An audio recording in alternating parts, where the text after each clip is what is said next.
And hello, everyone. Hello, world. Welcome to another Thursday. It's 6 o'clock Eastern Time.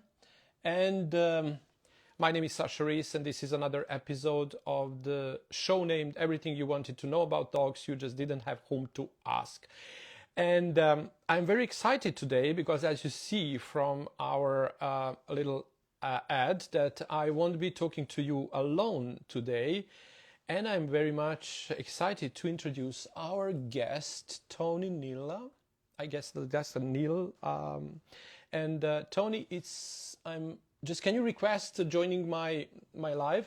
Okay, maybe I can do it like this. Okay, I can't. Can you just, oh, there you go. He's coming. Accept. We are waiting our friend to join.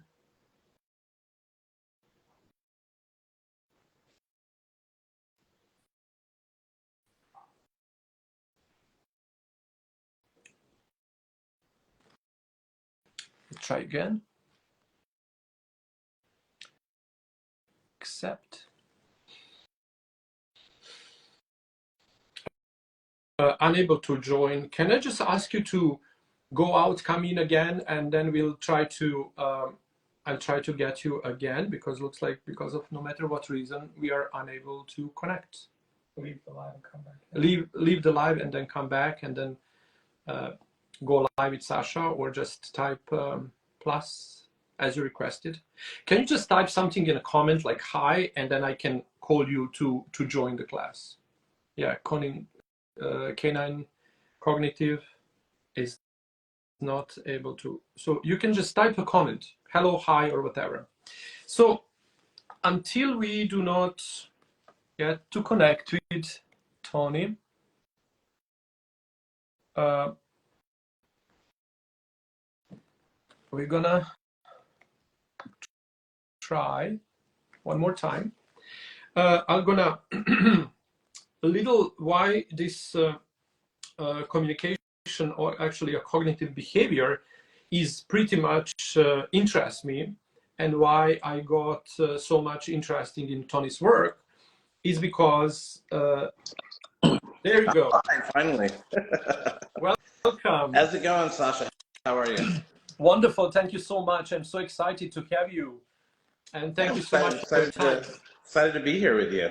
Thanks for having me, and thanks to your followers for tuning in. Yeah, I'm very excited to this too. And then let's start this show from the beginning, as we both met on my last live when I was a guest on a live with our mutual friend Vlad. Yeah. So tell me, please, how you two know each other, and what brought you together, and then let's unfold the story from there. Let's start the story from there, because that's the interesting part. Okay. Okay. So Vladi and I, it's we've known each other for a long, long time, actually. Because Vladi met me when I was a young kid, actually. Starting to be a dog trainer. Mm-hmm. So Vladi, as you know, is a world-renowned trainer, and he started off in Michigan, is where he originally lived, right? And I always knew of Vladi. I just didn't have any of his DVDs back then or anything, but I knew who he was. And at that time, I was basically, I think, in my early 20s, just breaking into dog training and just trying to get all the knowledge I could get just in dog training in general. And there was an event, a dog event that was in Sedona, Arizona, which is where I live. I live in Flagstaff, Arizona. And I don't know if they invited Vladi or somehow how he got connected there, but because he's not from Arizona, he's in Michigan, but he was in Sedona, Arizona as a guest vendor, right? And he was there to kind of just discuss his methodology and his philosophy with all the people that showed up to that pet event. I think it was being held by the Humane Association in Sedona. And I also decided to buy a vendor booth in that event as well. And I saw Vlade, and I knew who Vlade was. I pretty much Google stalked him before he even showed up. And then when I saw him there, I just had to go introduce himself. I kind of sat in my booth saying, okay, he's a trainer, I'm a trainer, you know. And back then, you know, not so much now, which is amazing, but back when Vlade can validate this, but when him and I were earlier in the dog training industry, trainers were not very friendly with one another as they are now. Trainers really guarded their secrets, guarded their methodologies. I used to go to all kinds of trainers when I was younger to say, oh, I want to be a trainer. Can you show me how to be a trainer? You know, I back then I thought you had to go to college and university to be a trainer, right? I didn't know really the intricacies behind it. And yeah, so I basically didn't approach Vlade right there at that event only because I was a little intimidated because obviously he was older and was already a trainer, and I've already had bad experiences talking to trainers. Okay. You know? So when I would go to trainers, I'd say, oh, I want to learn, and they would always say, I don't train my competition. Oh my God. That's or a lot of times trainers would say, oh, you know what? Yes, I'll teach you. But they really just took advantage of me. Like I had to go run to, you know, back then people didn't have printers ready available. So I had to run into a place called kind of like a Walgreens. They called it Thrifties back then. And I was there paying 25 cents to make all these copies for that trainer that was supposed to mentor me so I can help pass out all their homework to everybody else. And I was just kind of like a grunt. He'd say, here, hold this dog, here, hold that dog, and I'd hold different dogs. And not one of them would share their secrets with me unless I was their, you know, their guy for like a year. Like there was just no trust there. So I really had to kind of break out on my own and learn on my own back then. So I was really intimidated when I saw Vlade at that event. So I stood there forever, just waiting for him to come introduce himself to me. Like I thought that was going to happen. Did it happen? You know? But he probably felt the same thing. He's like, all right, there's another trainer over there, and trainers don't normally get along, so I'll stay in my section and he'll stay in his section. But I just couldn't contain myself anymore because he was also doing a speech in front of a whole bunch of people. So I saw everybody lining up, going to hear his lecture. And I'm like, I just can't sit here behind my booth. I have to go out there and at least sit in the chair and show that I'm interested in learning more, because I wanted to learn a lot from Vlade as well. So when I got there, I was just a young kid sitting in the chair just watching him, and I think he already knew that I had a vending thing there. And so afterwards, I just really wanted to ask him questions. Hey, I just have a bunch of questions to ask you. So I kind of told him where I was at in my training, what kind of things I was doing, and I was just really excited talking to him. As a matter of fact, Vlade, when Vlade speaks, people listen, right? And I always think because Vlade talks a lot. That was probably the first time I've ever realized that Vlade wasn't a talker because I was talking over him. Oh my gosh, I know who you are. Blah, blah. How do you do this? How do you do that? This is what I do. Is this what you do? You know, I just needed tons of validation. Yeah. And so I was pretty much strictly just a correctional trainer. So Vlade was already kind of more of a balanced approach back then. Me, I didn't believe in using any treats at all. So I was just mainly kind of more of just a traditional type of a trainer. I did a little protection training backgrounds and stuff back then. And then he was very kind to me, and we ended up striking a friendship. And then I just realized I got tired of Arizona, and I wanted to move to California. And then Vlade saw my marketing going, oh, you're advertising in California, Orange County. And I go, yeah. And he goes, why? I'm like, because I'm moving there. And he goes, me too. So we both realized we're moving to the same state, the same county.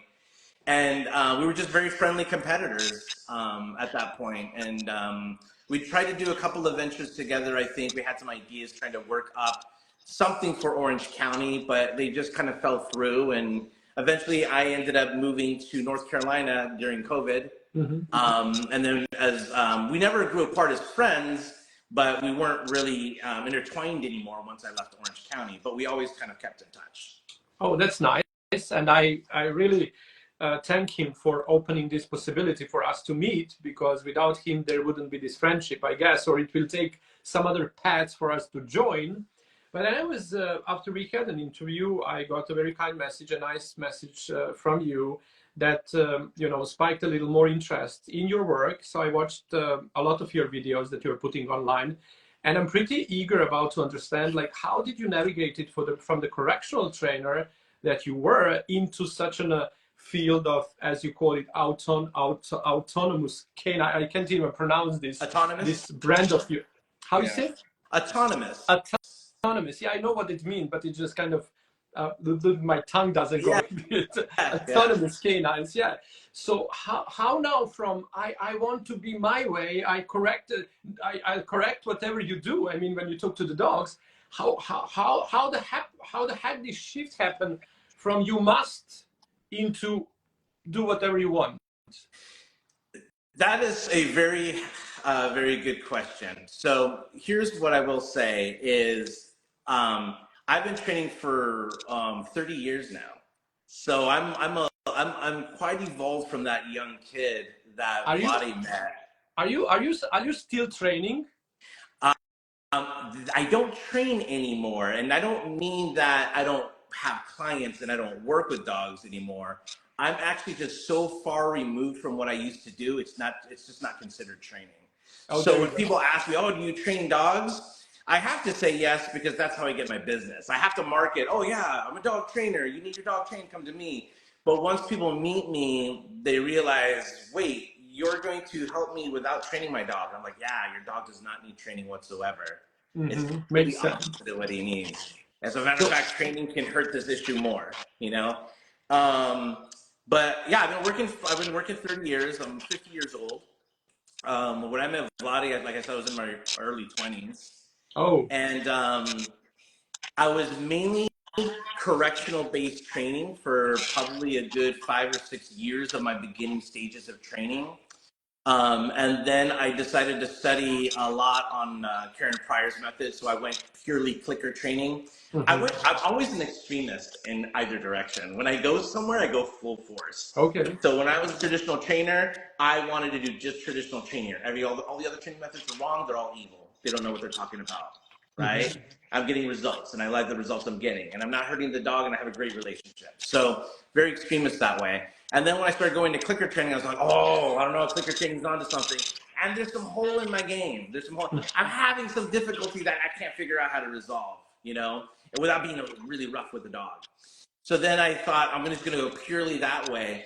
I won't say that I was a clicker trainer, only because Karen Pryor, when she was first starting out, she really was introducing clicker training.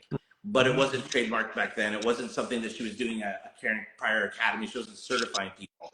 But now that she's certifying people, I can't really say I did clicker training because she has a certification for that. So let's just say I did a lot of marker type training, you know, positive reinforcement, you know, trying to do just purely shaping and luring.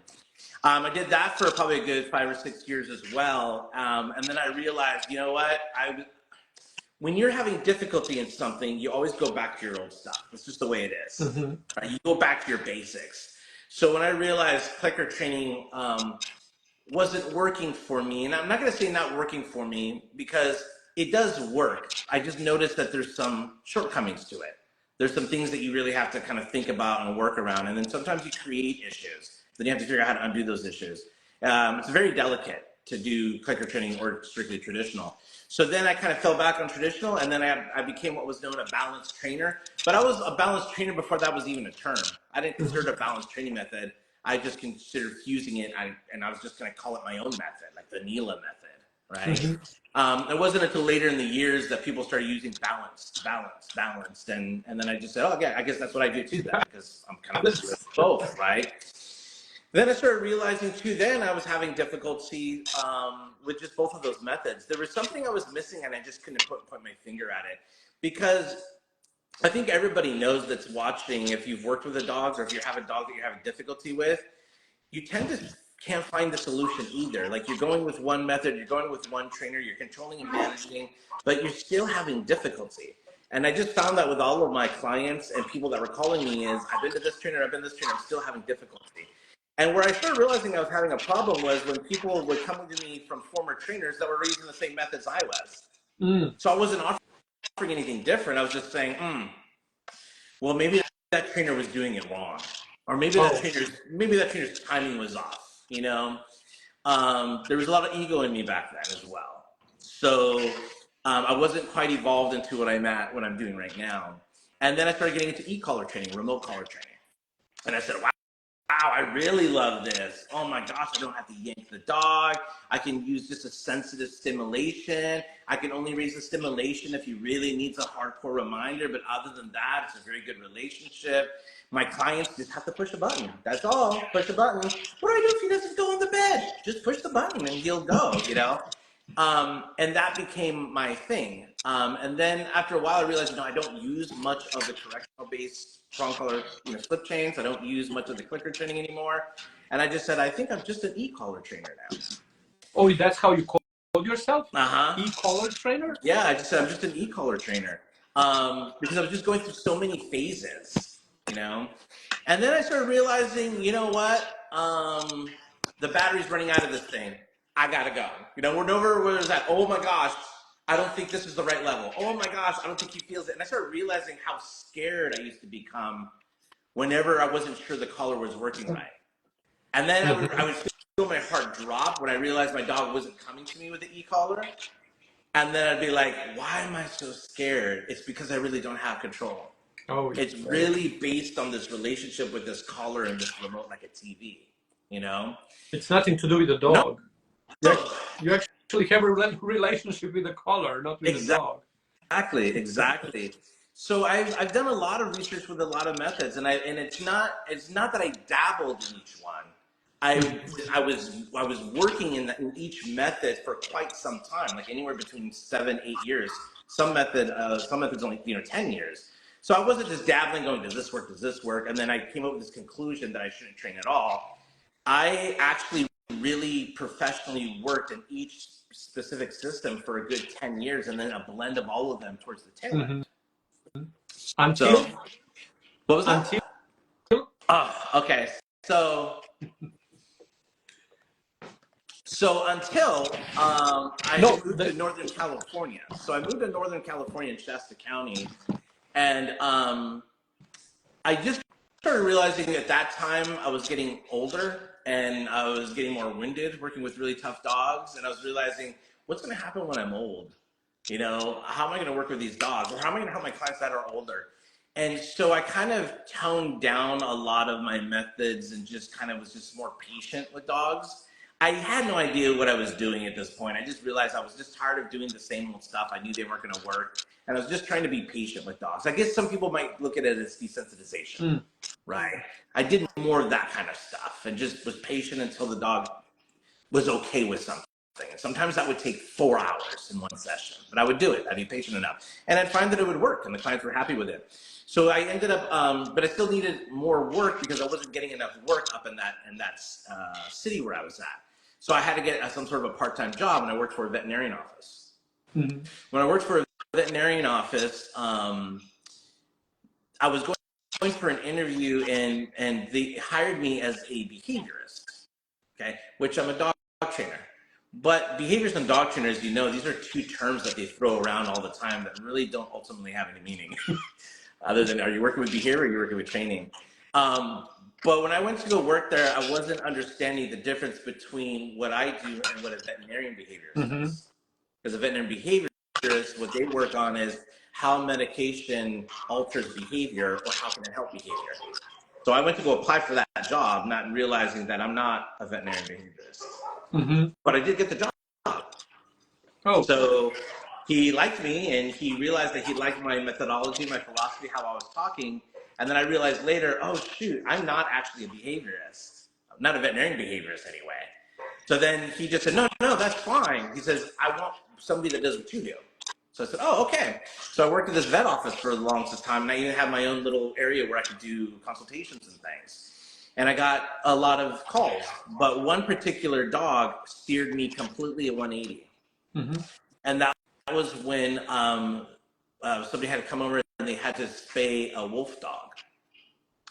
And I never really ultimately worked with wolf dogs before. I felt that they were all hybrid wolves, which I learned later that there's a difference between a wolf dog and a hybrid wolf. But it was just a very majestic looking animal that they needed to spay. And so when I was in that process, the dog was very difficult to handle. So I figured, you know what? I'm going to just take this dog with me by myself. We're going to go in the back of the operation room so I can do my desensitization kind of thing and just work on acclimating to the operating room so he'd be more comfortable next time he comes, because it wasn't his day for his appointment. They just wanted him to get used to the office. And I tell you, Sasha, I just felt silly. And all of the coworkers that were looking at me going, oh, anybody can do it, Tony can do it. And I'm like, holy crap, I have a wolf in my hand. Oh my God, what am I gonna do in my head? And then I just realized, I don't think I know what I'm doing here. I don't think of all of my experience, I don't think I'm ready to handle this. I don't know what to do. So I just sat there. I just didn't do anything. And it took a while, but the wolf dog totally got relaxed, went to sleep, gave it back to the owner, and I said, okay, bring him back tomorrow. I hope he does okay, which in my head, I'm thinking, you know what, this wolf dog's gonna spaz out again. That's not gonna fix him. Basically, he just got tired, I think. And then everybody in the office patted me on the back. Oh, we know you could do it. We know you could do it. And there's a little that dog in your ego that goes in there going, yeah, that's right. I did do that, didn't I? But in my head, I'm like, I didn't know what I did. I'm glad it worked out, but I was really just winging it on that at that point. And that wolf dog came back the next day, totally calm, chill, enjoyed the spay, loved me, came over to me, got comfort in me, and we just had this really awesome bond. And I just realized, wow, I'm not sure really what I did. But I videoed that. As a matter of fact, if anybody goes to my YouTube channel, they can watch that video of me actually doing that. I look a lot younger. And my YouTube is youtube.com/Tony Nila. Or Tony Nila, I think is what it is. And yeah, I posted that video, and somebody had approached me that was doing some sort of a website, kind of like a referral for people looking for trainers. And when I went to the website basically was about how there's a lot of trainers that grow on trees. There's a lot of certifications that don't really have true meaning behind them. And the people, the civilians don't know that. They think that there's these qualifications you need to have to really work with dogs. And they handpick trainers that they watch, and then they post those trainers on their website, and those trainers have to prove themselves before they'll be allowed on that website. And some of the requirements of doing that is quite strenuous, which I don't think any trainer would want to do, to have to prove themselves to another organization. And you have to have original thoughts. Meaning you have to do something original. It's almost like your PhD. You have to have an original thought, have a peer-reviewed paper, right? Yeah. And so it was very similar. They wanted those same kind of credentials. And so the person that was running that was handpicking those trainers to promote on that website, saw that video that I did, and he said, "Hey, I've never seen a trainer do what you did." And I'm like, "What do you mean?" He said, "Let's be honest, you didn't do anything." And I was like, "Yeah, I know I didn't do much."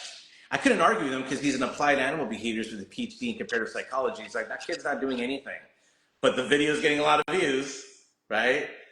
And he says, but I've never seen a trainer do that approach. Just try doing nothing. So I want you in that website.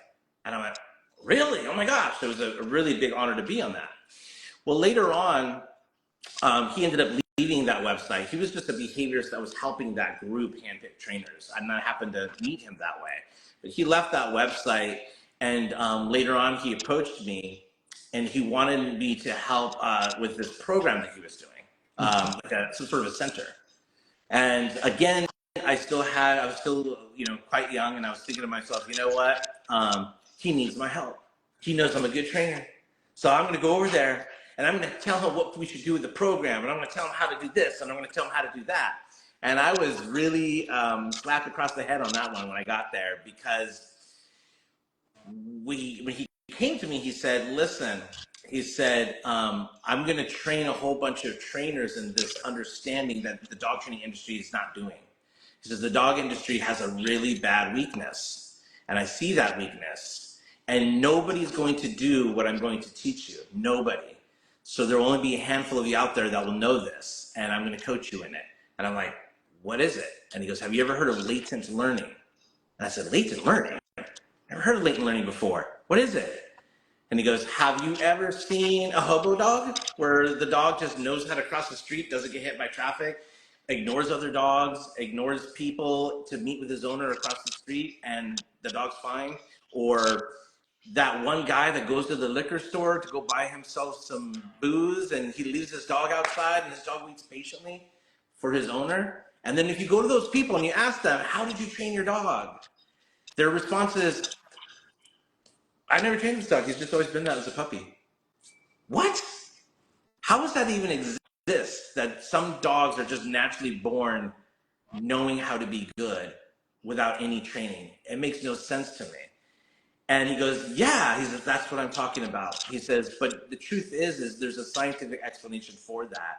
But most common people don't know that. So they just call it an old soul. He said, the other thing that's a shame is they don't know how to recreate it because they don't know how they started it to begin with. So he said, so I'm going to show you how to do that. And I was like, all right, I'd love to do that.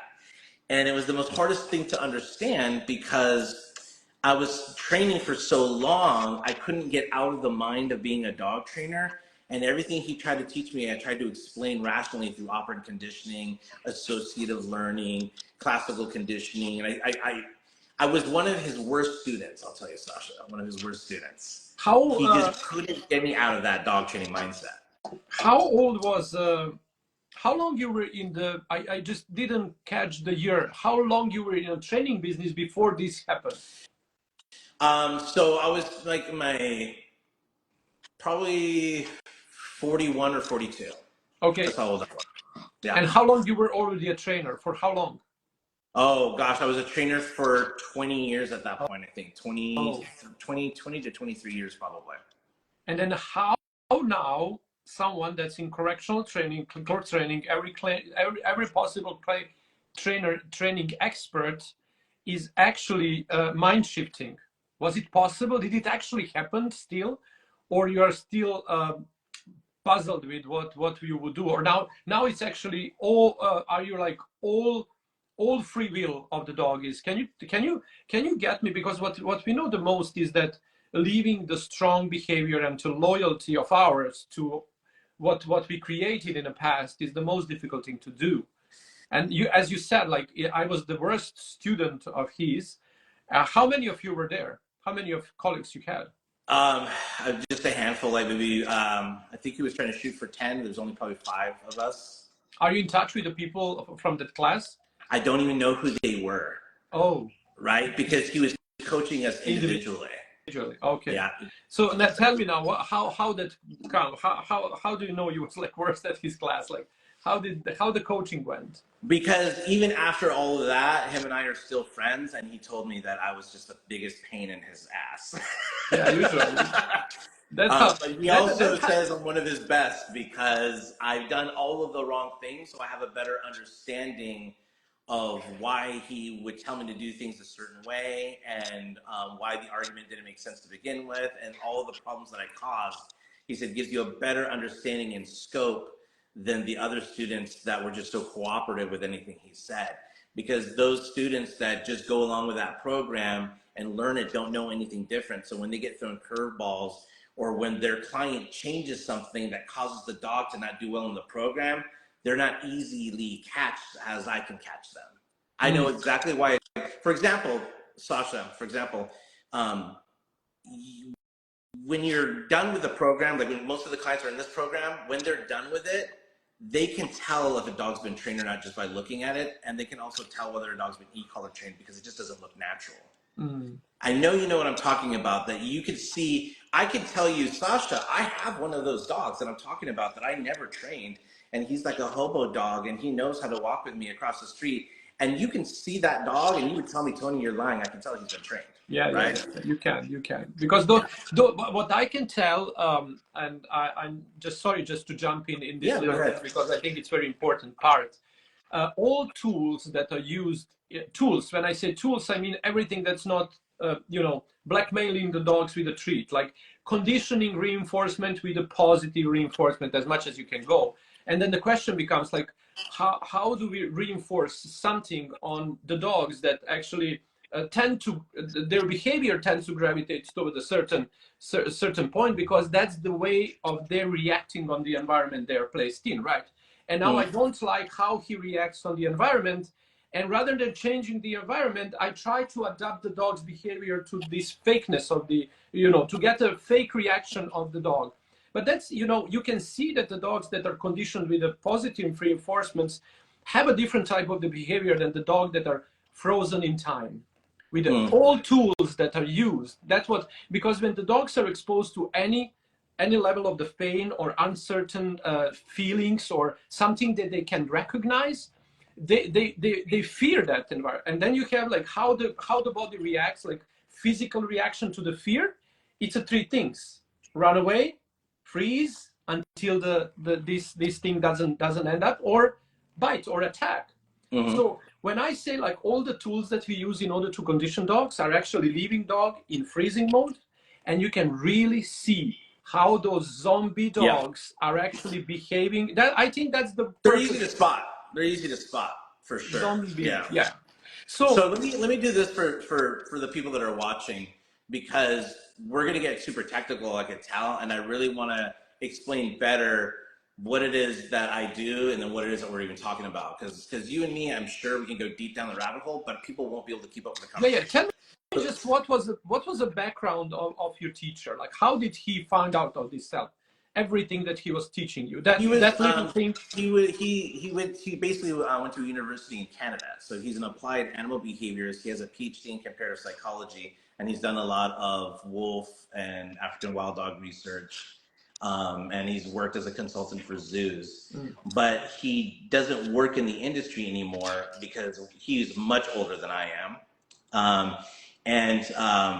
He's now basically just retired, but he sees what's happening around himself and he just cringes and he can't stand what people are doing to animals, and there's nothing he can do.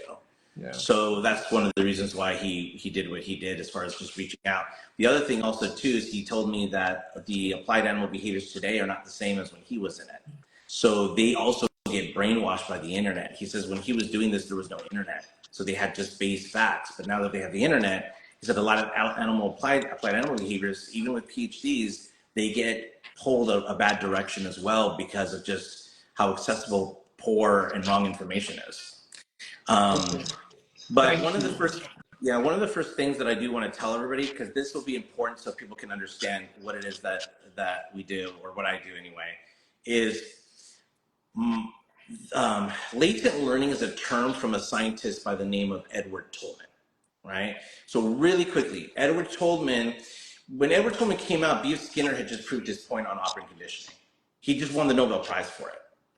And then right after he won the Nobel Prize on a peer-reviewed paper, Edward Tolman came right after and debunked everything with his peer-reviewed paper. So it was completely opposite. And so what he did was, B.F. Skinner basically said, hey, when every living species learns, they learn on a trial and error basis, cause and effect. There's either a reward or there's a punishment, and then they change their behavior based on that reward and punishment. And so Edward Tolman said, no, that's not true. How do you know what a dog's thinking? And B.F. Skinner says, well, it's a product of their environment. If it's negative or it's positive, they shape their behavior. And he goes, no, because they make decisions in other ways too. That's not, you can't just rely on that. So how did he prove it? He got 3 mazes, and one of the mazes, he had a purely positive reinforcement group in there, which were the rats. He put a treat at the end, so they would all just try to accomplish the maze as best as they could to get that treat and that reward. And he did this experiment for 70 days. Obviously, they're doing great. The second box, he didn't put any reward. He just let them walk around the maze aimlessly. Third box, it was the same scenario as the second box, just rats walking around not knowing where to go. By the 11th day, obviously that first group, the positive reinforcement group, did amazing. They were starting to get really good at that maze on the 11th day.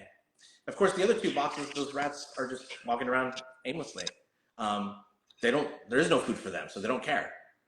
So if you were to tell somebody, well, which rat did the best? Positive reinforcement, that one works. You totally see it there. But Edward Tolman did something really different. He said, I'm going to see, okay, how long it takes for the second group to catch up. So he says, all right, I'm just going to put the food there as a motivator to see if they'll learn it too. And that same day, they just mastered it. The first group is still learning it. Oh. And he said, wait, they haven't been practicing. I just put the food there. How are they mastering it? These rats have been practicing it for 11 days already, and they're just still trying to figure it out, but they're getting better.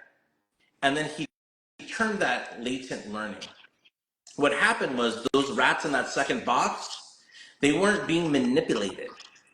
They were just walking aimlessly around the maze. And when you're in a mansion, you want to open closets and see what's there. You want to open and go, oh, there's 2 bathrooms here. Oh my gosh, look at the tub. You explore and you understand your surroundings. And then when you find out that somebody says there's a $100 bill in all the master rooms, I know where those are at, and you just go straight to them. So they were building a cognitive map of the maze, and of course, when they knew there was food at the end, they knew how to get there already. So the thing is, well then, okay, how do we get these rats that are now positive reinforcement related to learn the actual maze? Because they actually didn't learn the maze, did they? They were motivated by something. So let's get them to learn the maze. So he removed that food, and what do you think happened with those rats?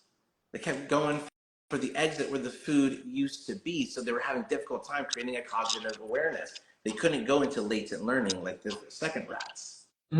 Now, let me tell you what I've figured out. That's where it clicked for me, that when I'm working with people's dogs, they're actually still puppies and they're unaware of it.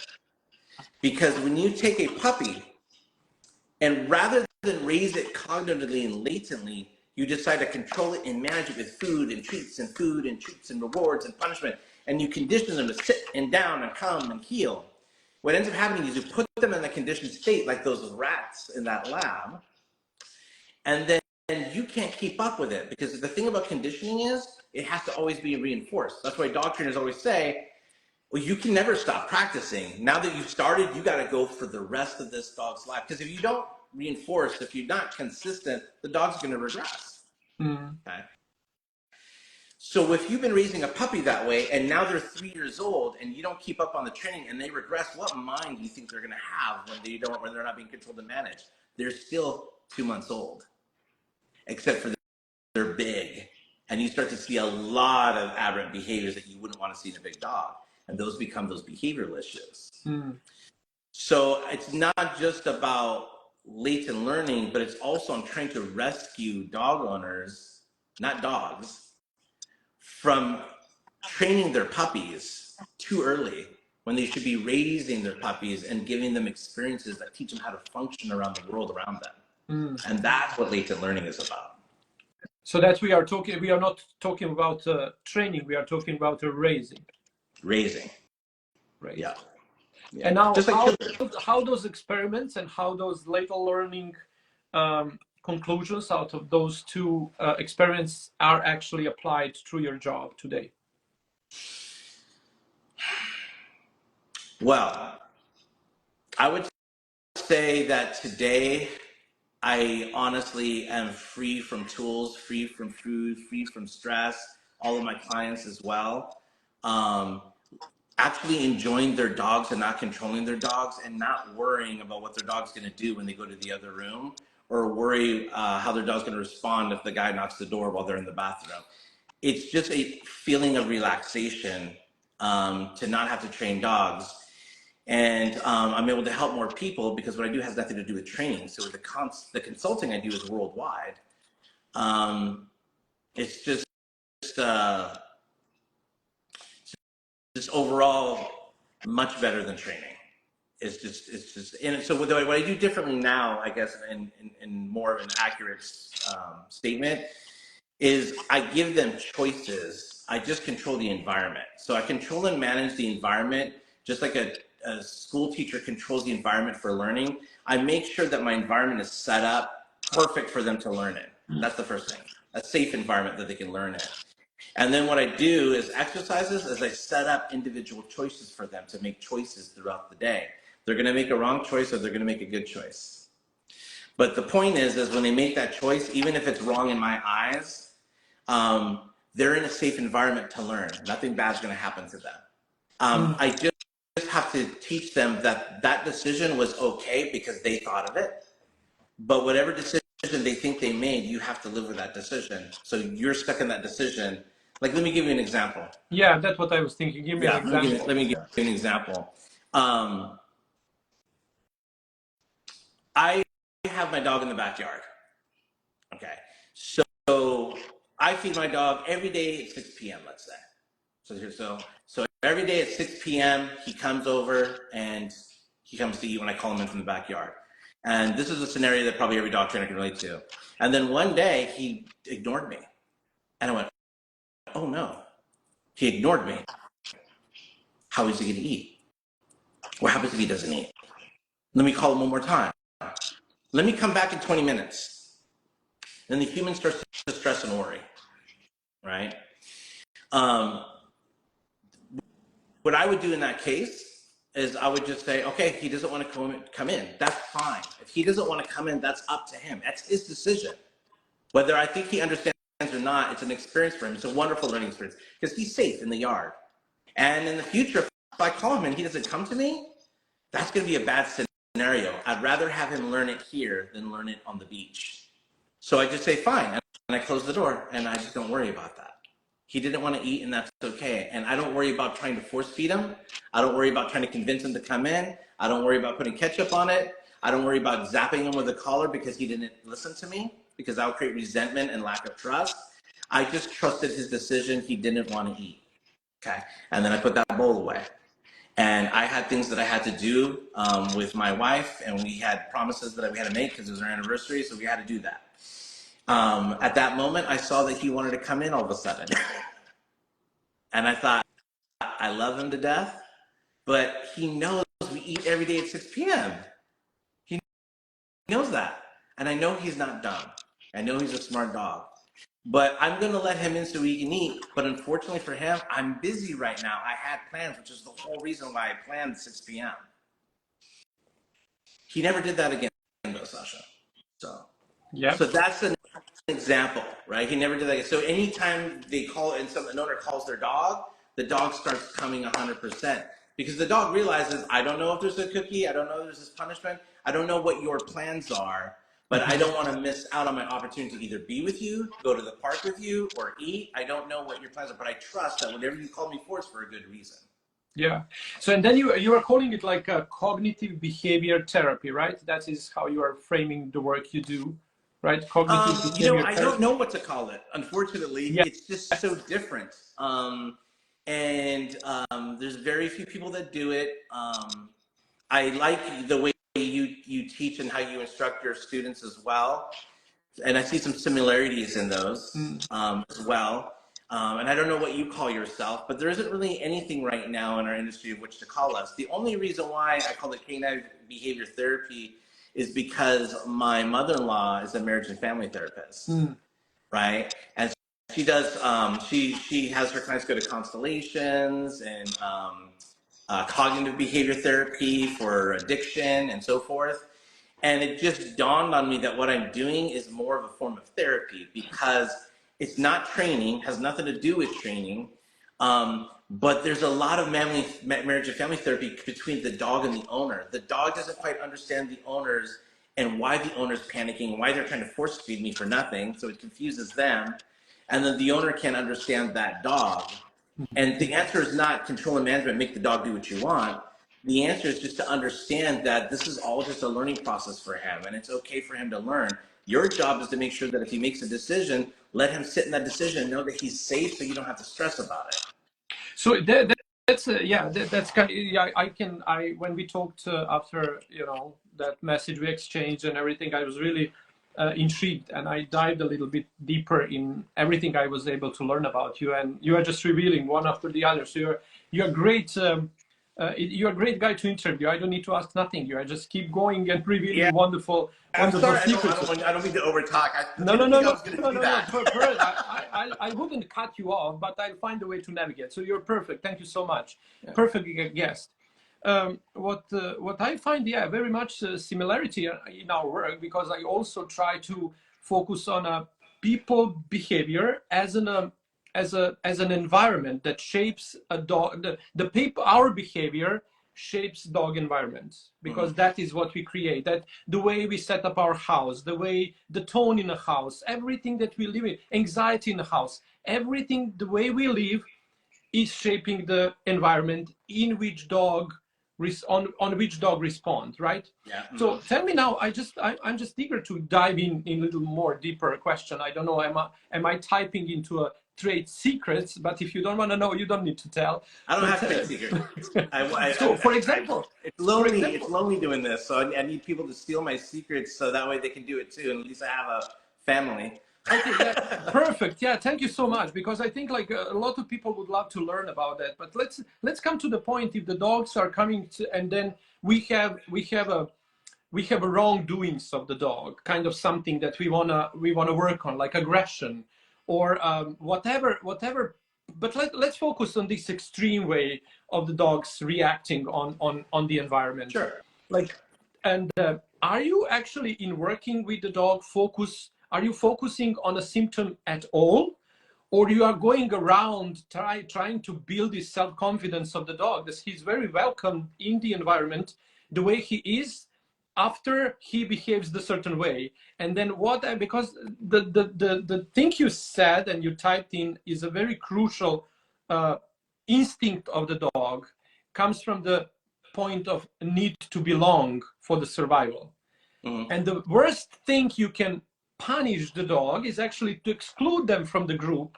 No punishment can be, no force or no blackmail can go over that. When you it's like telling your kid that they can't go to Disneyland because he didn't get good grades, but you're going to go with the family anyway, and you'll bring him back something. Yeah. There you go. So I think like, are you focusing on the symptoms when you do your consultations, or actually the symptoms disappearing is a process of the dogs finding their place within the system? So that is an awesome question, Sasha. That was my hardest lesson to understand with my mentor. And that was why he said I was a pain in the butt, because I just couldn't get it for the longest time because it didn't make sense to me. But I'll explain it the way he taught it to me, which is the way I explain it to other clients. When you have, like, let's imagine you have a chain and there's maybe 10 links on that chain, okay? And one of those links is red, it's rusted, it looks ugly.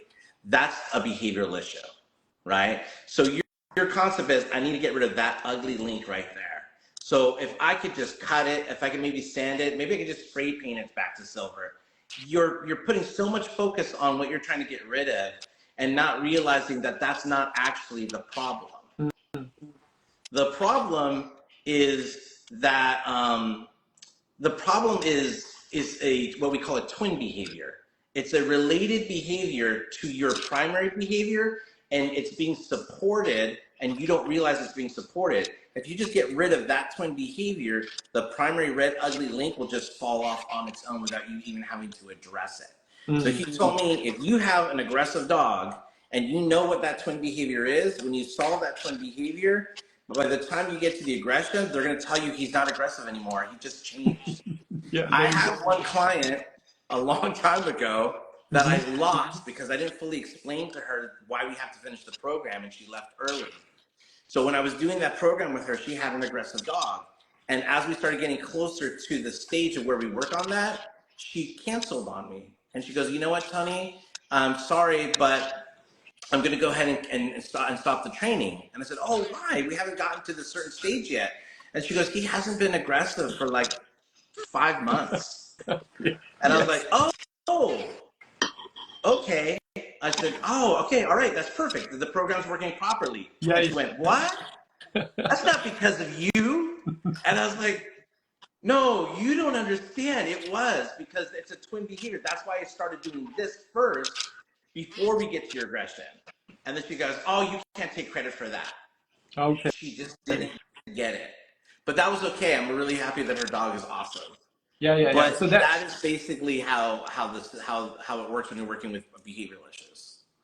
But it still has its flaws. It's not foolproof. So it's not the golden ticket, so to speak. What? That you could fix a really bad behavior like that through latent learning. Oh yeah.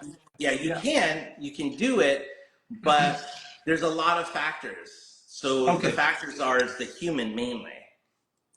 Yeah. Right. And you know what I find very, very, very interesting is actually that this work that I do actually basically doesn't care about the symptoms, because all the symptoms comes from the having that unsecure attachment towards the owners, Mm-hmm. because the owner's behavior to the dog is unpredictable, and we don't know, will we have food tomorrow, and do we need to, who is protecting this little group of ours? Do I need to step in and hunt out there? Do I need to protect everyone from you? Do I need to attack the others because there is none? And then all of that kind of like all of those symptoms that might arise from the same root cause of insecure attachment, if you just work on how to develop a secure attachment where the dogs doesn't care about when they're gonna eat, they know they're gonna eat. Right. They don't care about what they're gonna eat, they know they're gonna eat the best food possible that this environment can provide, and they are leaving all of these burden aside slowly, one piece by piece. And on the end, what you get in a perfectly behaved dog, because the circumstances changed. And I hear you talk that as well, is what we are looking for is people, owners, doggy moms, doggy parents, present in the moment when the decision of the behavior, of my own behavior, is made. You can't, what you just explained was perfect, and you can't build that by tricking them or by forcing them. No, it needs to be a will. Well, look, you can do that, but just understand that if you do that, what you're going to get is a dog that you always have to control and manage. Sit down, hum, heel. You're not going to have that autonomous dog, which is self-sufficient. You don't have to tell him to not get anything off the counter. You know he's not. You see some child running, he knows to go behind you on his own. He knows how to create distance for himself. A lot of latent dogs are not even on the leash because they just know how to function around you in your presence where you're at. You don't have to worry about, oh shoot, how's he gonna react? If he's uncomfortable, he'll let you know by just leaving, and then you'll be like, oh, he's uncomfortable, I'm gonna let him do his own thing. He knows he's not comfortable. No, stay here on a leash. Oh. That is not a very good thing to do. Do you have any kind of like a here and there, like back, how you say, like flashes to, how can I say, were you able to integrate all of your knowledge into this, or you just jump like a quantum, or it was a quantum leap? My previous knowledge, basically, gosh, how do I say this? Because it really speaks poorly, I guess, of myself a little bit. But my previous knowledge, my 20 years of coming into this and then now switching to this, that 20 years was a problem for me. I spent 20 years on just something I regret wasting 20 years on. It's very heartbreaking that I wasted all those 20 years when I just studied dog training so hardcore, paid so much money to get certificates, only to find out that my end result was I realized that you need to stop dog training to have a good dog. Yeah, true. So that 20 years to me was super shameful and a waste of time. I could have spent that time enjoying my dogs. But do you think actually you would be able to how this leap and this new work sound when you are talking to your old colleagues? Are you able to have a discussion? Are you able to kind of have a constructive discussion with your old friends, with your old colleagues, like the trainers, or you don't mind about that anymore? So remember, I've been doing this for a long time. For 30 you must years. have a lot of friends in the industry. But all of them are older, and a lot of the people that I met as dog trainers stopped training dogs a long time ago. They just got burnt out. Like I said, I'm 50 years old. I've been training for 30 years. Trainers that are my age that are training, they've really been training for maybe 10 years. They're just getting into it themselves. I started pretty young, and so all of my older friends were older dog trainers, and they've passed or they just disappeared and no longer in the industry. And the last thing they want to do is talk about dog training. Yeah, makes sense. Makes sense. So I think it really also, and they think I'm insane that I'm still doing this. But you're not doing it. Well, they think it's insane that I'm still in the industry, that I'm still helping people's dogs. Yeah, they after a while, it's interesting because for the new dog trainers, they're not going to understand this until you've been training dogs for like 40 years. You're not going to be that same go-lucky dog trainer. You're going to be a little disgruntled just about dogs in general, and it's a really, really bad space to go into because you start hating the industry, you start hating the people.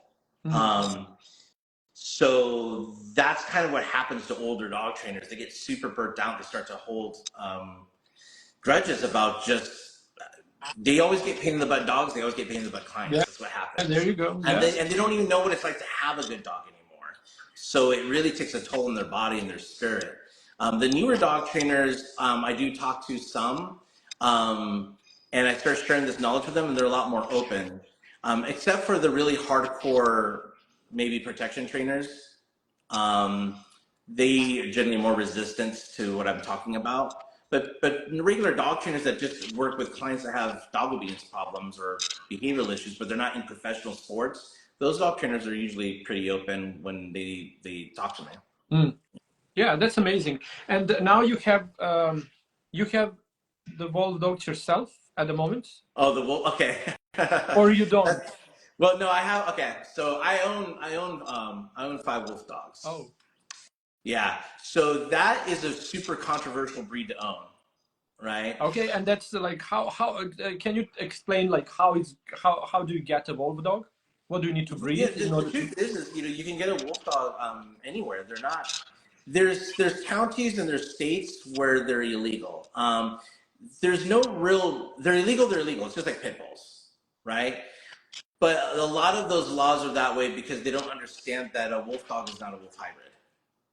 Because a wolf hybrid is a wild dog with a domesticated dog. These wolf dogs, even though they're high content and they look like wolves, those wolf dogs are bred domestically for generations from wolf dog to wolf dog breeding from when it used to be legal to have a wolf. Like it's generationally. But it's still controversial. So they get illegal in certain states. And so what ended up happening was, remember the mentor I was talking to you earlier about?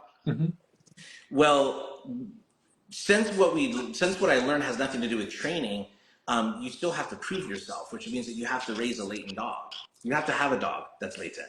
Otherwise, you're just taught. Right? Yeah, true. Yeah.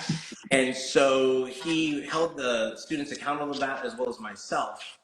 And so I told him that I didn't want to get a puppy or I didn't want to get another dog. And he says, no, you got to do this. And then I thought to myself, you know what? He first saw me when I was working with a wolf dog at that vet office. So I said, so I'm just going to tell him I want to get a wolf dog puppy, which I've never owned in my life. And he said, no, absolutely not. So he wouldn't let me get a wolf dog because he said the genetics of a good breed is really important for this program.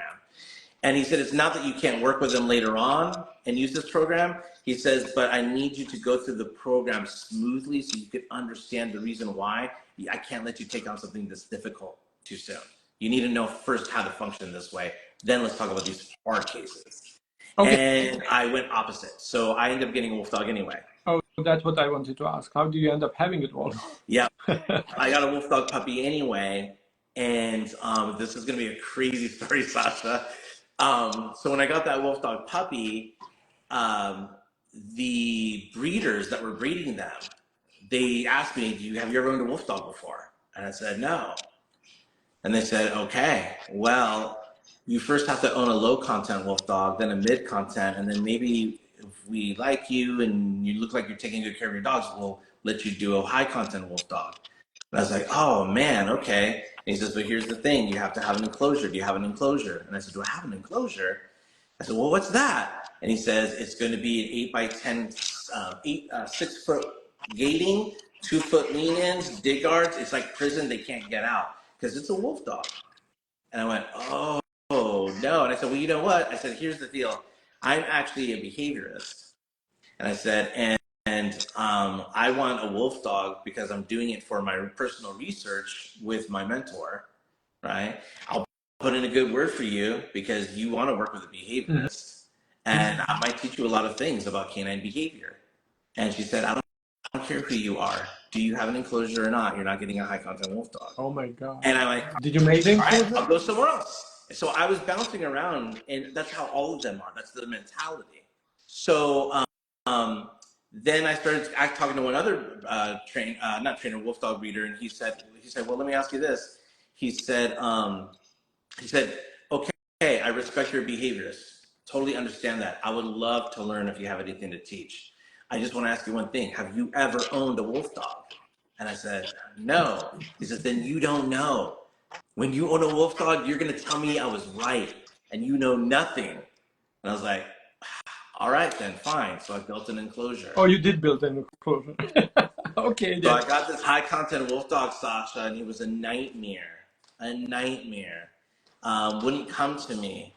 I started going back to my old stuff. That was starting to ruin my relationship. And then I started realizing I need to do research on these wolf dogs because there's got to be a way to work with them. And then I just learned the real hard way. You know what? I'm going to go back to my latent work, the latent learning instead of my old stuff. And then that wasn't working. And then I was letting them out. I was trying to have them be with me in the house. That wasn't working. And I said, my gosh, maybe there's something to this wolf dog stuff. And then my mentor was there to help me once again, even though we had an argument about it. And he said, Tony, I told you we finished the program and you were going to know how to do stuff, but you're stuck in a situation and I have to leave you in that situation in order for you to grow, because that's how latent learning works. And I went, what? No.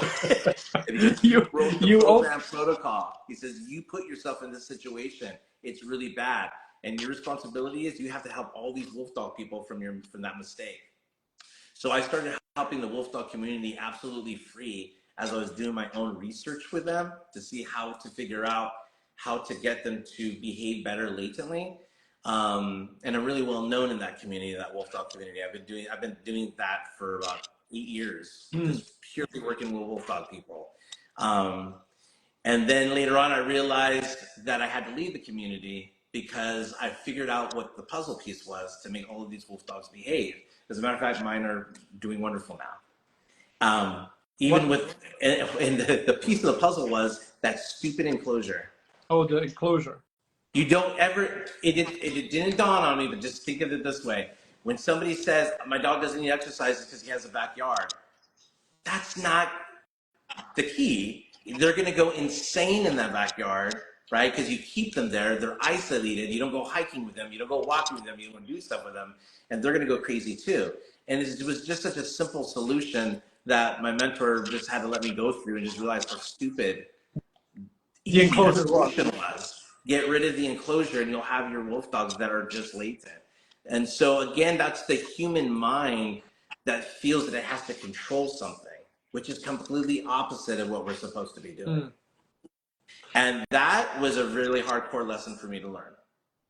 Now you was touching the based on the way I'm talking about my program is a harmonic bonding. How do you build a harmony with your dog?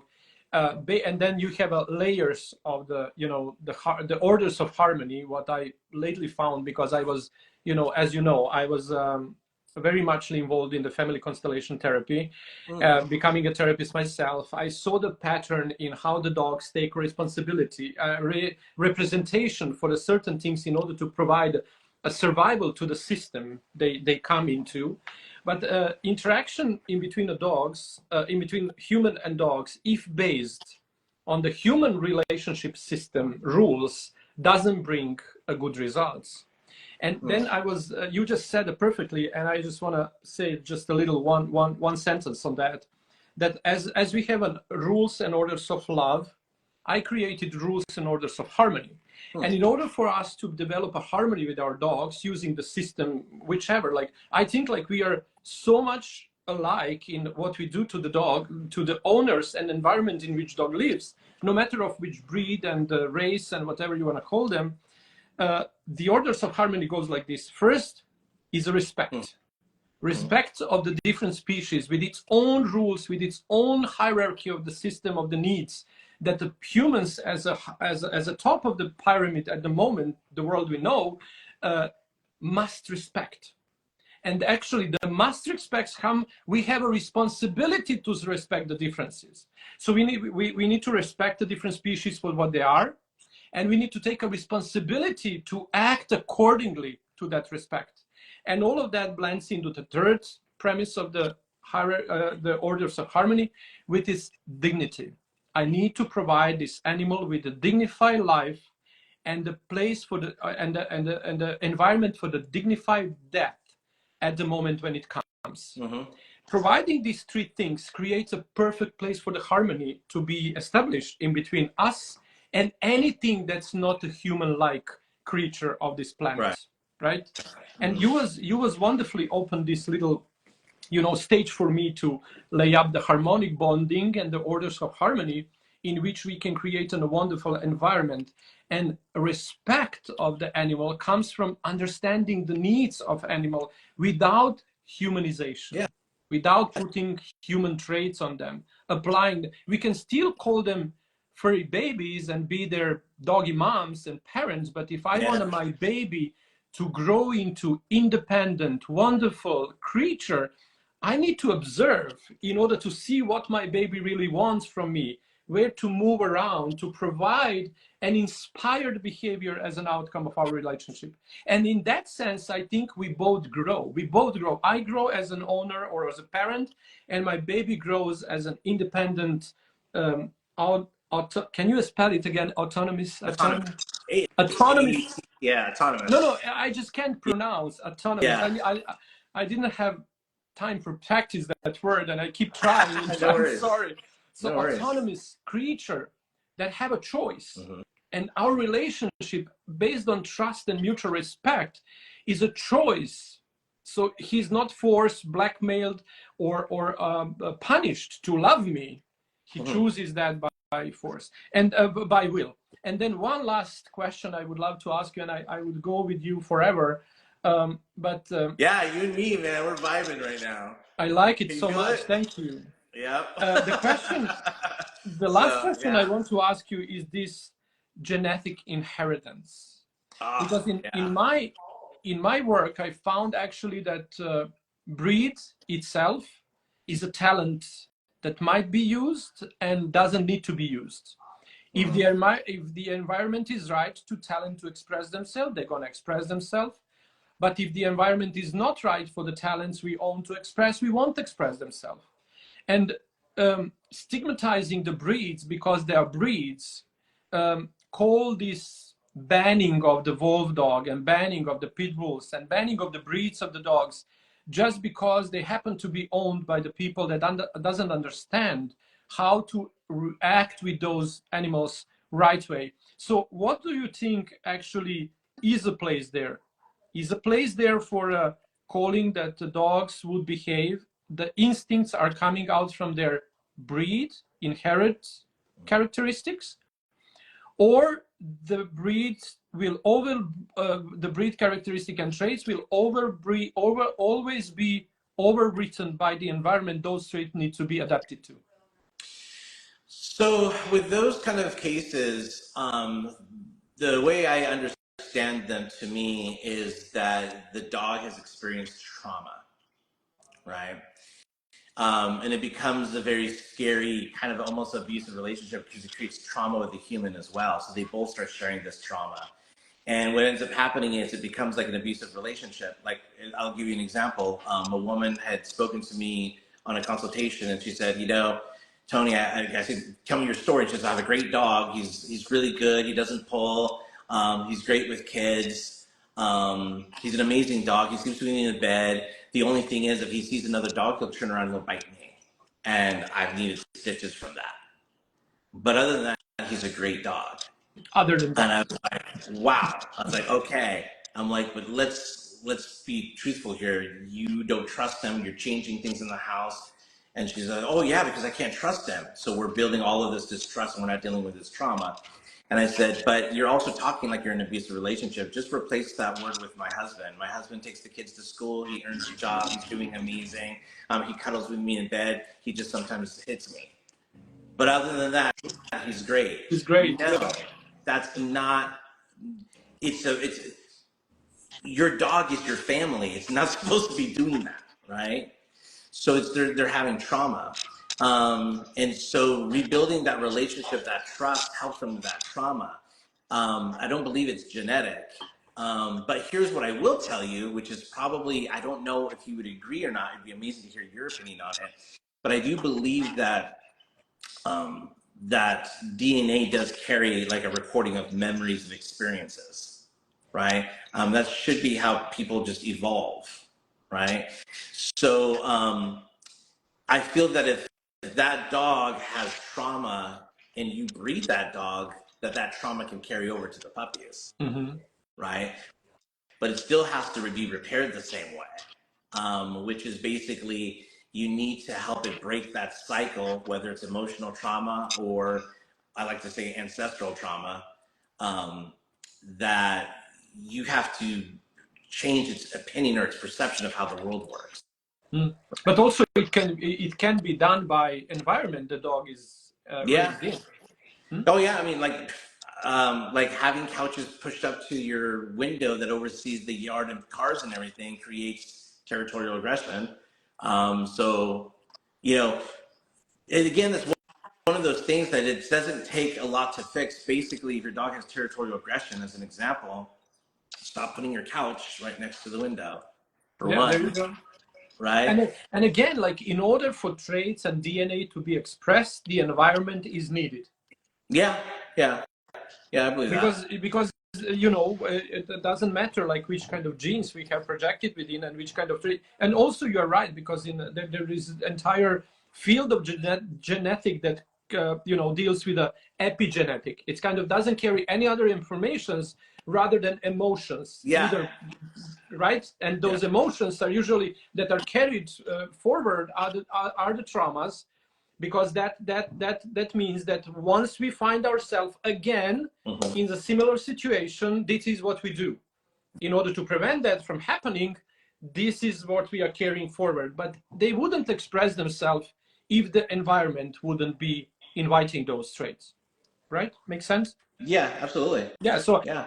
I do agree with what you said, because we came again back to the point. The epigenetic as well is a potential to happen, but will it happen depend on the environment we create. And if we create the positive attachment, like secure attachment that happens in between vibrations of our brain and our puppy brain or our dog brain, that the dog can trust whatever we do, it's in the interest of the group, and we communicate that clearly, why would they worry? Why would they become aggressive? Why would they pull on a leash? Why would they do all the things they are doing that force around 4 million people to abandon their dog a year, because the problems they were not able to solve with the traditional methods and the training. Here's an interesting thing that I think that would be good for anybody that watches this video to understand a little bit about that as well is, remember how you said earlier about respecting your breed? I mean, you're kind of respecting your dog, respecting who they are, right? It goes a bit deeper than that too. So just imagine this. I had a woman, and I like to share this story because it's just a good example of, remember how you said, remember we're talking about not working on the primary behavior, but a supporting behavior?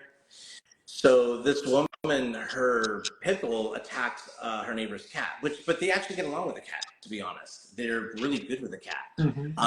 What ended up happening was they hired a pet sitter, a dog walker lady, and she didn't know the pit bulls knew the cat. And so when they got excited to go pull towards her cat, she started screaming and flailing, tripped, let go, and for whatever reason, they hurt that cat pretty badly. So she had to go to court for that. But once again, when they called me to kind of help, the dog was still getting along with the cat. Like, he never did that again. So they just wanted my help. And when I went in there, one of the things that I noticed was there's a cardboard box with a hospital emblem on it and just torn up toys in there, right? And so my mentor used to tell me to look for twin behaviors in houses. So I have a habit of, like, Sherlock Holmes. I'm looking for twin behaviors anywhere I can find here, right? Any links that I know are probably contributing to why they're calling me to begin with. And so I see this box and I say, hey, that box over there, what is that? And she goes, oh, that's the hospital. I said, the hospital? Why is it called the hospital? She goes, oh, because my pit bull, he just destroys his toys. He loves squeaky toys. Oh. right? And I just can't find one strong enough for him. So my mom said, this is getting expensive.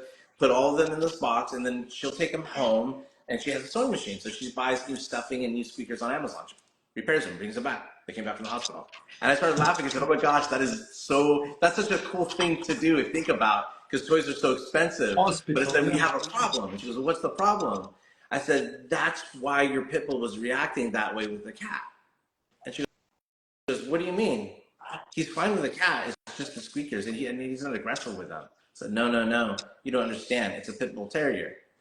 Terriers, they like that. They were used on the UK to hunt rats, right? So what sound does it make when they're squeaking? It just excites him, right? So she didn't understand that relation there. But once she stopped that and just started respecting the fact that, okay, this is exciting, because there's a genetic DNA memory there. Yeah, right? that's perfect.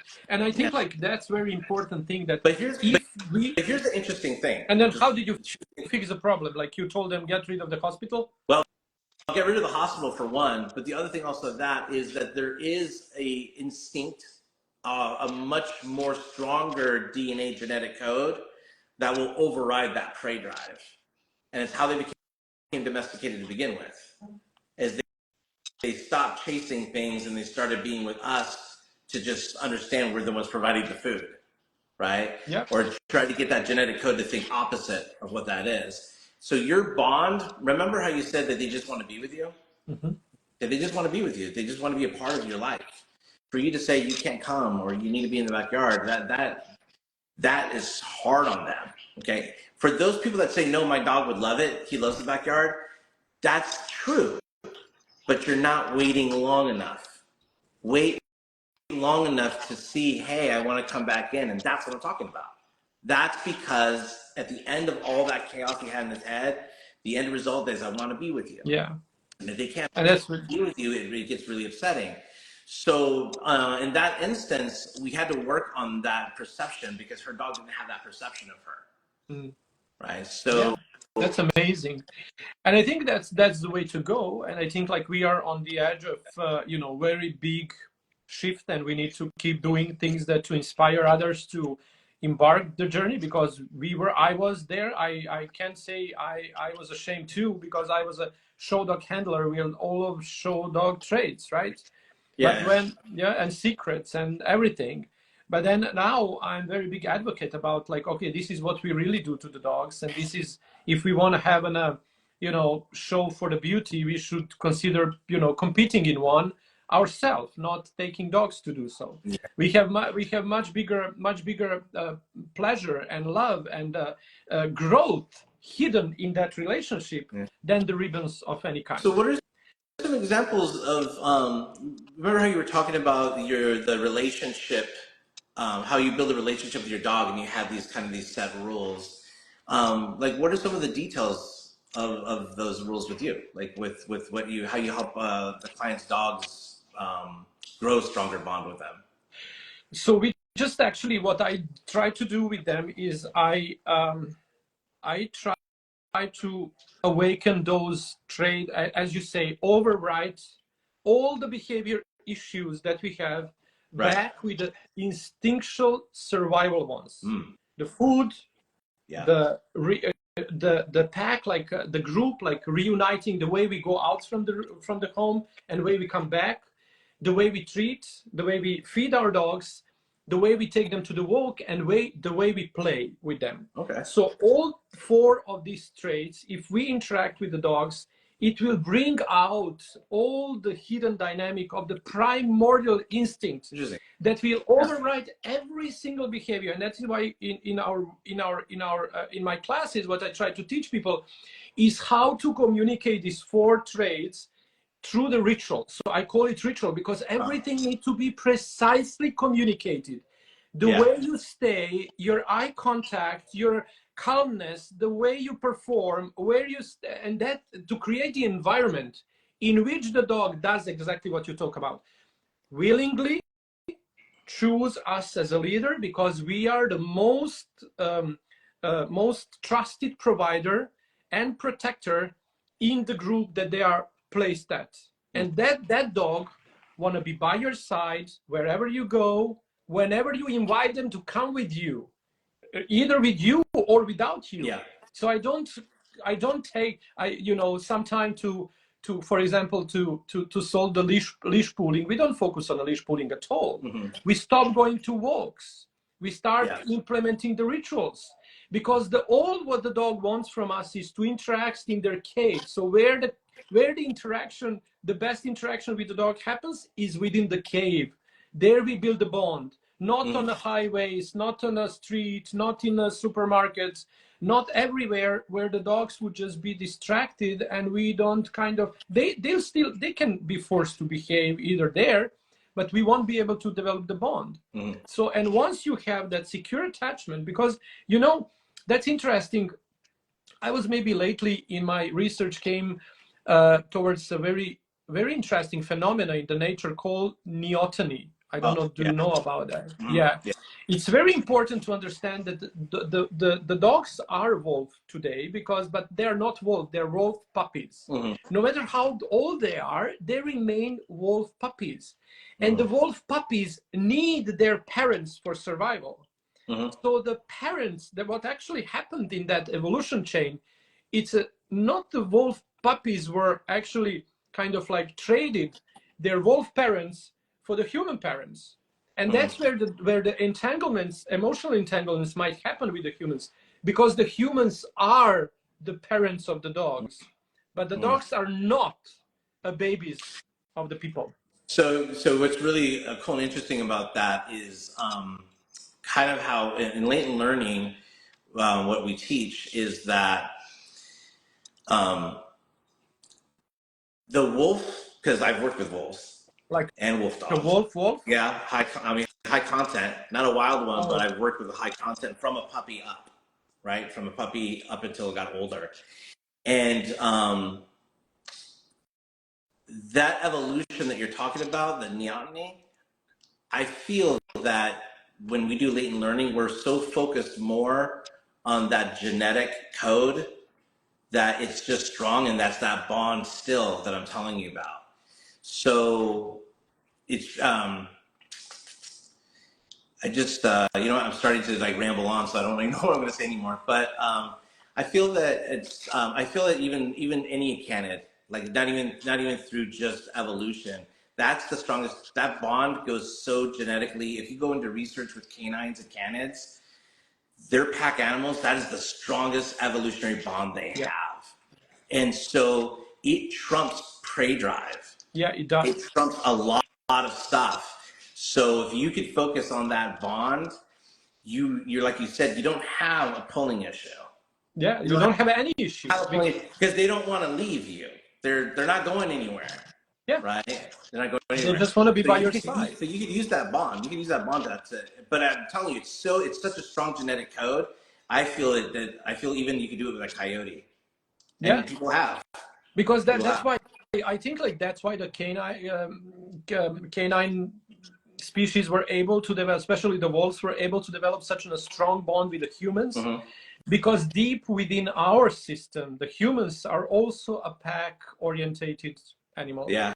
Kind of like a human animals, because the strongest family is, the stronger pieces of the family are every single individual. And if we want to see how the family looks like when it's strong and compact, with the parents not in charge, but parents leading the different generation of the offspring, right? Their kids, and not leading by force or blackmail, by example and strict rules that just need to be appreciated. The moment you don't want to live by these rules, you're free to go. And then the son or the daughter just decide to move on and leave the little nest, and then the life happens. But for the dog, dogs will do that. Sorry? Yeah, I think So obviously, as a teenager in a human way, if your kid gets 18, he's going to move out. He's going to go away, right? Yeah. Dogs are not like that. Dogs want to be with you forever.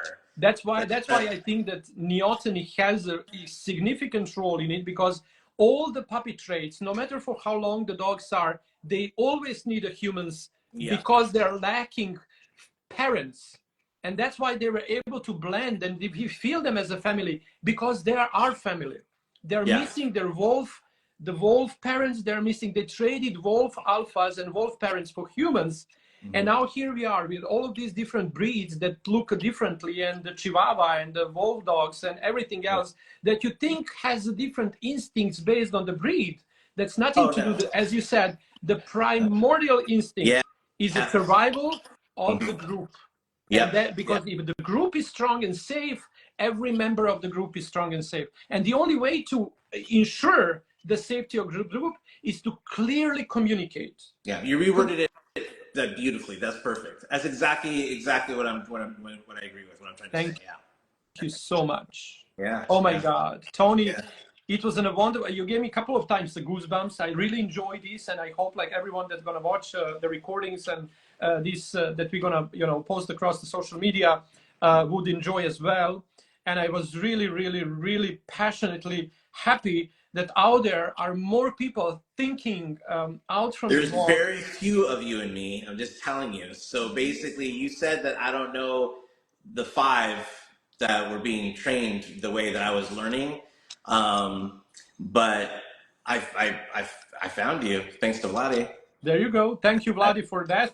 Yeah. Thank you, Vladi, because for this you and me, there's very few people that do what we do. There you go. This is still something that the trainers are. I think owners are now getting better and understanding that training is not. They know something's wrong too. I know you're training, unless you get addicted to training yourself and you just love training. I can get that. You got conditioned as well in that case. But for people that just want a good dog, just a good dog, I think they anyway. I'm sorry, just for no. Because I think you're right. Because this type in our evolution need to find another way of living next to every other non-human animals on this planet, dogs included. Yeah, the owners so owners are catching up to it, but trainers are starting to as well. I'm noticing that when I'm talking to younger trainers, not ones that have been in the industry for, but when I'm talking to younger trainers, they're already been doing balanced training from the get-go. And they know there's something off, and they know that they don't need to do all that stuff. And so they're starting to also think that there's something wrong, but they don't know how to find that information. And unfortunately, they have a mixed idea where they still mix it with their old stuff. Kind of like how I was evolving, they're doing the same thing. But if we can get this message out more and people will start to follow us, those younger trainers will start calling us and saying, what do you mean you could do this without any equipment? How? Yeah, and that's when you and me are going to be like, thank you. We've been waiting for you trainers to come here so we can show you this is possible. Because then they're going to say, well, can you show us proof first? Yes, because I'm going to show you to do it with your dog. Yeah, wonderful. And there is, thank you. And there is wonderful idea that you can do that you can do on the dog barked, so I said them thank you, because that's what we do when the dog barks. And my thought slipped off. So I was just coming back to one that I would love actually to end this conversation of us with that wonderful sentence of your working in that vet clinic with your wolf dog at that time, that you achieved so much by doing nothing. Is actually, that was so full of love, wisdom, and support of that animal. That I think that's what we all need to do. Less we do, more we understand, more we observe, and learn from their behavior. Better and harmonious relationship we're gonna end up building with our dogs first, and then we're gonna learn to love our differences with the fellow humans. No matter how hard we disagree, we would find a way to their heart. Well, you and me don't disagree on anything. I can tell that right now. Yeah, there you go. I can tell too, but I mean, like the world and all of this chaos that we all live in, just because we want to prove we are right and the others are wrong, and this is good, the other thing is bad. More we learn from dogs, more will we be able to create a more harmonious world we all live in by doing almost nothing. Just it's so much easier than dog training. I don't know why nobody's doing it. If you just raise them right, and it has nothing to do with control or management or treats or tools. It's just you know, it's just so hard for people to believe. The people that are fed up are usually seeking the information. They're like, all right, let's try this, and then they're really surprised with the results. But some people just don't know. It doesn't sound it sounds too good to be true. that's okay. Right? That's okay. Because yeah, we want to do something so we feel right and we feel good and we feel big. We can do something other people can't, and that's also a part of the journey. Because don't forget that it took you like 20 years to come to Long this point. time. So give 25 years to the others, and once they're gonna hit the road, they're gonna join the club. Okay. Yeah, yeah. I want them to hurry up before I become too old, or I don't even want to talk about it anymore. Yes, and so it's our responsibility to try to find the marketing campaigns, the lexicons, the ways to market this message, because you know it's all for the love of dogs. Yeah. And it's our responsibility now that we find these little secrets or whatever wisdom we were able to decode, because we did it on completely two different sides of the world, with the two completely different backgrounds, searching. Yeah, because you didn't start off as a dog trainer. Sorry? At all. You didn't start off as a dog Yeah, trainer at all. I didn't start, because when I was talking to the Vlad on the interview, he said, you don't have an experience as a dog trainer. Like, what makes you dog trainer? It's kind of, I had the questions asked me, like ask him like which kind of credential he has to be a dog trainer. I had none. My only, as when I said like my own interest to learning about how to behave and how to help dogs behave perfectly by us was in my grooming school. And I was telling you that story very shortly when we met. It was like over phone. I said like, I was 16 years old. I had a beautiful Newfoundland dog on a grooming table, and he was on a safety loop, because that's industry standard. You put the dogs on a safety loop, and the dog was perfectly quiet. Nothing was wrong with him. He was wonderfully behaved, but he was heavy and big for the table he was put on. And as he was standing on the edges, and he slipped with one little feet, and he was hanging himself. He just pulled himself, the weight of the body pulled himself off the table, and the table was steady and big. And now when I remember myself, when I'm telling you the story, I can still hear 35 years later, I'm hearing the crack of his neck. Oh, man. Table. And that was so traumatic experience for me that I said, like, I will teach, because I loved grooming dogs, and that was my life for a long time. But what made me trainer is, I said, like, I'll never do this to a dog that will not willingly stay on a table by his will, not by force, not by being blackmailed, nothing. I want dogs to enjoy being on a table, sleeping on the table. I don't need to use any safety loop, because I want to make them be safe, not on the loop. I want them to be safe by my side. Right. And unknowingly, I was starting to unpack the journey you went on, and we finally came to a same conclusion through ending up working with the dogs from two different backgrounds. The meeting point of ours is the well-being of the dogs. Give them a chance to choose right, whatever we want, and after that, our relationship is bonded in such a harmonious way that's almost unbreakable by nothing and no one. Yeah, because there's a bunch of ways to, one, respecting the dog's choice, right?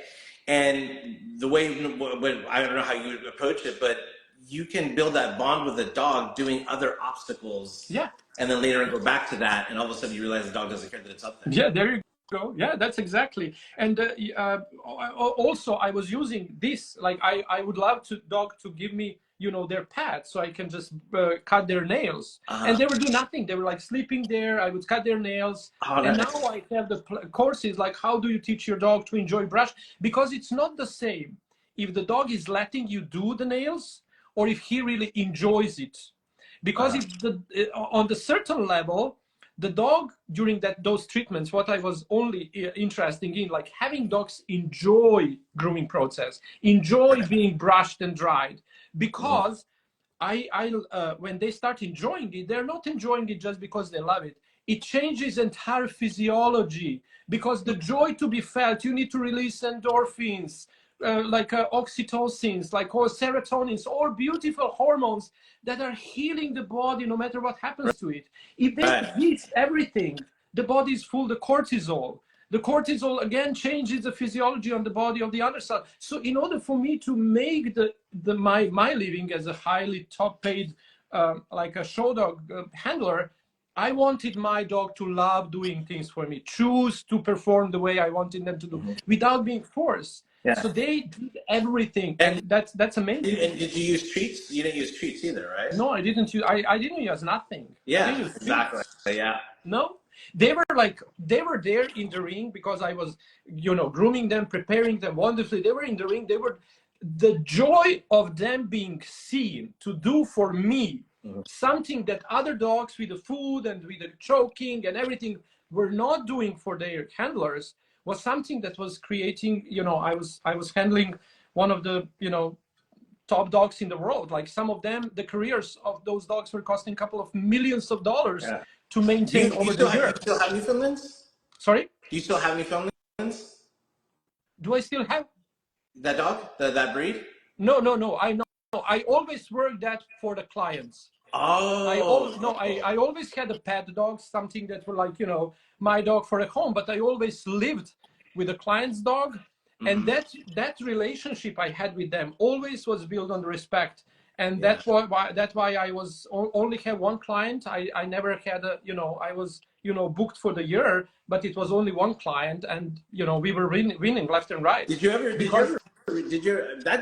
journey is so awesome that you're that self-aware of everything. Were you ever curious to read about dog training, or did you ever think about even hiring a dog trainer? Forcing was never, because the old everything that was out there for me was too much force or too much blackmail. So, right? I didn't. Right off the bat, you already knew I don't want to do that. No, because I was a veterinarian college dropout because of the industrial farming of animal. So I have a very high moral standard. I was raised that way. My grandma and my mother raised me that way. That if you disagree with something, don't do it for no matter what cost. Try to find a way. But I didn't know how would I say yes to industrial farming of the animals, no matter like, do I love to eat meat or not? The way the humans treat animal during that farming period, it's inhumane. Yeah. And I just, as a veterinarian student, you needed to agree to that in order to graduate. And I said, like, I can't poison my mind with this. Right. So, and that's why I dropped off. But I didn't stop learning. I was just still going. I was not part of the, I took my, I didn't study veterinary anymore, but I was going to the classes, the teachers I loved, and I learned a lot. And I have also I'm a veterinarian technician, and I have also like a 10, 11 years of the clinical practice of the holistic veterinarian practice to my mentors. And then when I said, like, okay, I won't have school because I just dropped off. I don't want a part of this. And then I was starting like you. I was selecting my mentors through the world, like choosing them. Did you even think about using food ever? What? Did you ever think about using food ever to do your training? I'm not. Did you ever try and decide, this is not work. This is not the answer? Nope. I must be honest. No, because the food was always a source of reward. As you said, like there is a playtime that if performed properly, it can be combined with a feeding ritual. Right. So it's never a reward for doing things right. It's a ritually communicated good choice that doesn't include food as a bite. It's right. And then now you can always say like what and how the relationship between dogs and the humans are actually built on the good practice and trust is these key elements. Like how do you perform the feeding ritual? Yeah. Putting down the bowl, picking up the bowl the moment the dog moves out.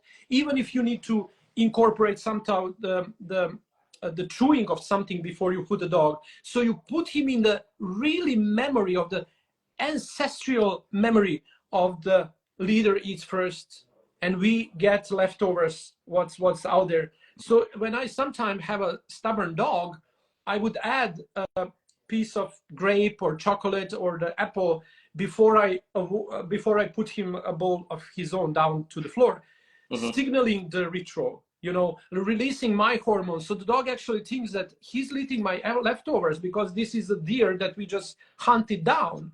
And I ate my portion and I gave it to him his portion. And that slowly builds this trust of relationship, secure attachment, and forever good trade. So I was, because as I said again, in order to teach dogs to enjoy grooming process, you just don't have time to think about too much food involving in that, because it's a distraction.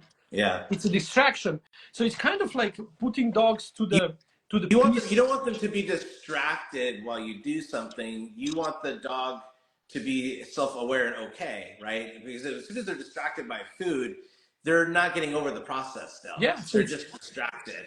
So you need to do the true inner healing for sure. Yeah, and you are right. Nothing of this perception. I was actually going through my own inner healing through the family constellation therapy that helped me understand the rules hidden within the dynamic of the human-dog relationship. And that's kind of like after you reveal that that bond, that emotional bond that transcends the reality. I have a dog, right? That's not how it feels. I have something much more important to my life and survival, that I just happen to have a dog instead of that or whom or something like that. And you know it because I know you haven't experienced the family constellation therapy. Yeah. And that's something that brings awareness of the how actually our emotional state of mind and emotional state of body actually functioning, and where of these emotions are coming. And as we grow, we actually tend to blend all of these emotions more and more and more and more and more into one point, where actually we become emotionless, but fully embedded into emotional state of being. And that's a higher state where you can actually accept everything and everyone for no matter who they are. Nothing brings anger in you. Nothing brings disappointment in you. Everything is okay. Nothing is right or wrong. It's okay. And as you grow through this experience, it's a learning process. The learning process is super important for a dog. Yeah, but also the humans need to undergo that process. Because what happens a lot with the humans that I talk to when I'm trying to help them is they're also working on themselves because they are fearful, right? Everything they're doing to the dog is because they're scared. They're scared of losing the dog. They're scared. What if the dog makes a mistake? And then that's where people get so into that. And then it's so hard to teach them to let go of that. That's the scary part. So when I'm working with clients, because they've been doing that the whole time, now I'm saying, okay, why don't you just relax? Your dog's not doing anything wrong yet. And they're like, oh, you don't know, so, it's just like they need to get over their own trauma, their own fears, and they need to just understand what the dog's doing and what it needs. And it's really, I must say this. I'm sorry I cut you off, but I think I just don't want now you to rush through the rabbit hole, so I don't get a chance to point this out, because you had a wonderful perception there.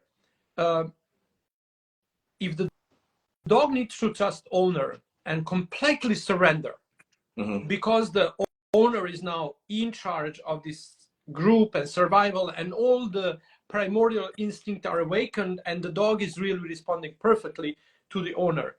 That's relationship need to happen in between owner and the trainer or the therapist or whoever, because the owners need completely to surrender to someone and literally sometimes blindly follow the instructions. And for that, in order to, even if they do not understand, they need to follow the guidelines so they will get the results. So, but also that puts us in place of being at the place where the people can trust us. And oftentimes the reason why we become a dog trainers is because we don't trust people. We want to work with the dogs because we were hurt by the people so many times, and not so much. That's the reason why the people actually tend to gravitate towards the pet care business on any level, because they don't want to deal with humans.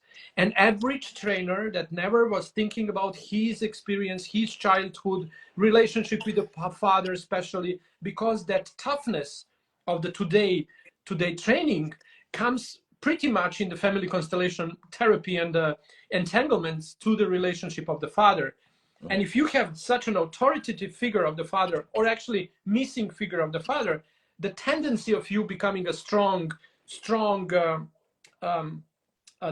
with the toughness within, it's somehow natural flow of that personality. But that's also the same point. The people, the client, would surrender to that kind of trainer because of their relationship with the dogs or the father as well. Yeah. But some new environment is actually with this type of the self-work, because you couldn't find this, and I was not able to find this, even mentally or cognitively be able to recognize it, because I was doing it for so long, I didn't know what I was doing, right? Until you do not look back and you see what you did. If you do not step yourself on the healing process of your own emotional baggage, and once you start releasing all of that, this, what we are talking about, is an outcome and only truth that you can see. But telling this to the people that are still entangled in their childhood and still trainers because they want to train the way they were trained, it's not going to happen. The people won't see it. So just, we need to keep doing our thing and encourage people to at least see the other point of the training, and they're going to see a lot of bad doing to dogs, and that's the last thing you want to do to someone you love and care so much for. I think they already, you know, the thing is I think they already do see it. I just think that we're what we do, I don't know about you, I think people don't, I mean, like, we only just found each other. It's a have you found anybody that works like you at all since, I mean, other than meeting me? Not much, to be honest, not much. So so people, I think we need to figure out how people have to find us. Because it is a natural state of evolution. It's a natural way of being. And once you tune yourself in the natural way of being, then you will see this as the only truth exists out there. So it's natural. That is why you don't need to be taught to see this. Someone else might categorize it a little easier, put it in some structure, make some course out of it, or things like that. But the essence of the human-dog relationship based on trust is the foundation of this, and that's the truth on its own. It's embedded in a core of our being and the dog's being. And it's so hard. You know, it's funny though. It's not funny, but it's so hard though, because when I talk to people, it doesn't make sense to them why this bond, this trust thing that we're trying to show people is going to override my dog wanting to chase a squirrel. They don't understand how that's going to work, but the truth is it does. It does, because there is that great sense of belonging. Yeah, the bond is much stronger than that drive. Yeah, there you go. So you just don't know how to, because people do basic stuff like, well, yeah, I run with my dog, I do the chuck it, you know. So, but they're not understanding that's not actually building a bond. That's not building a bond. Oftentimes, it's kind of, you know, even when you come to this point of seeing how the world can operate next to dogs, you might end up actually labeling those actions we do over dogs like emotional or physical abuse. Yeah. Right? Okay. I thank you, Tony, so much for your time. Like, we actually chatted here like 2 hours without. I know. It was a good chat, though. That was pretty good. We deep dive. I hope people were able to keep up with us. I'm really looking forward for us to see what the future can unfold. And I think like there is a lot of space for us joining forces and spread this message as widest as possible. And I'm eager to see finding a way for us to cooperate on a deeper and wider level.